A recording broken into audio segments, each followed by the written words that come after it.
The Gospel of John talks a lot about light and darkness, people wanting their deeds hidden if they're doing something wrong, keeping it in the dark, and people not being ashamed or afraid if everything is out in the light. Well, just consider the Obama trade bill as it's come to be known. Why the secrecy?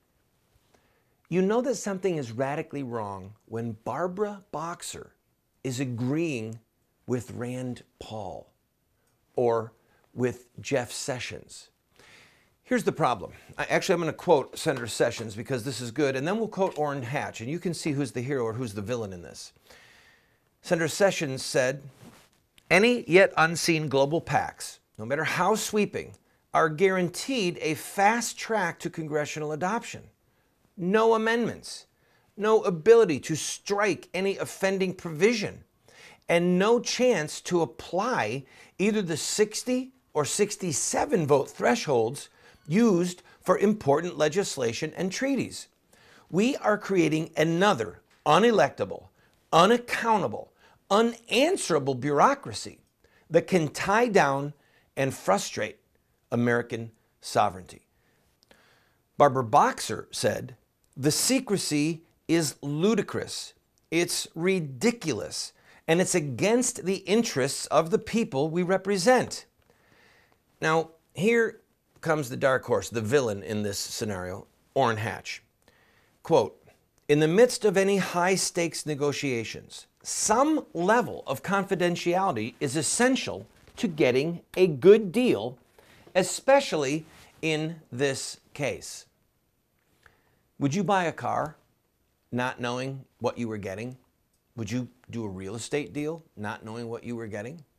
Or would you leave the people in charge of the dealership to pick the car for you? Look, we're going to negotiate what car you're going to get. We're going to negotiate what terms. If you're going to have a monthly payment, we're going to negotiate the interest. You just have to trust us.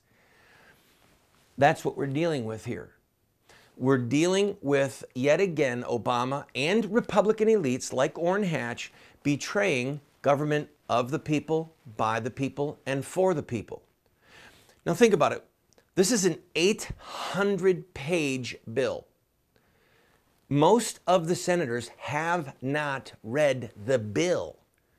Senator Rubio, presidential candidate, Senator Lindsey Graham, presidential candidate, they both admitted they didn't read the bill.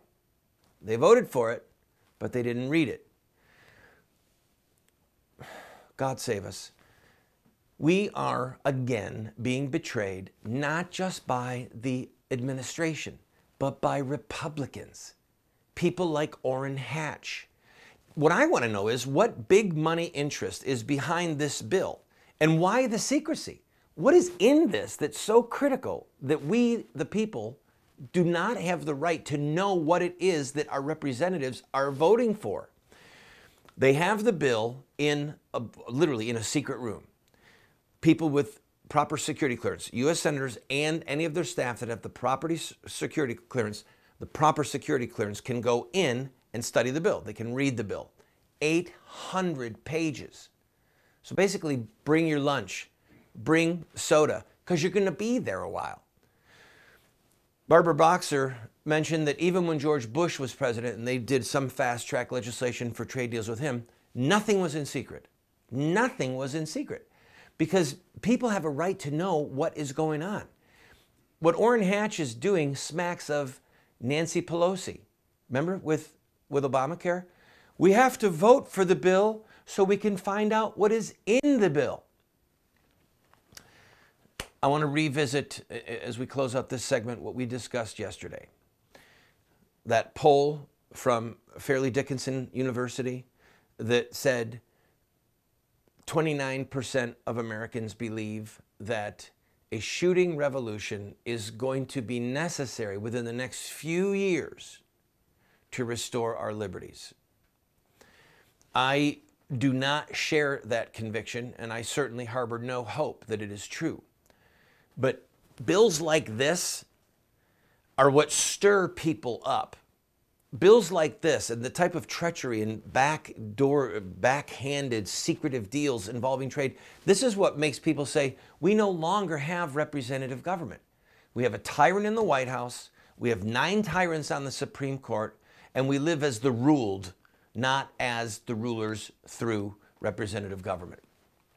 I'm going to take a break. When we come back, we'll visit the peaceful religion of Islam, both in Boston and in Holland. Don't go away.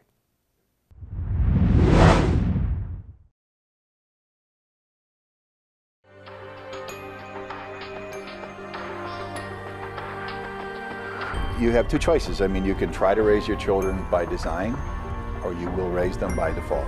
There are no perfect parents. We're going to get it wrong sometimes. If we have a plan, we've got a better chance of getting it right in the long run. There is something deep within the heart of every human being that longs for parental acceptance and approval. When does a boy become a man? Get a group of guys around and ask them that question. I don't think there's a certain age. Some men stay boys their whole life. I would say, 16, 18 years old. Wow, that's a good question. When they get bar mitzvah. Well, I think when he has a child. So I just became at 56, 56 years old. Without the power of the Holy Spirit changing us and giving us power over our sin, we can't hope to be the dads that our kids need us to be.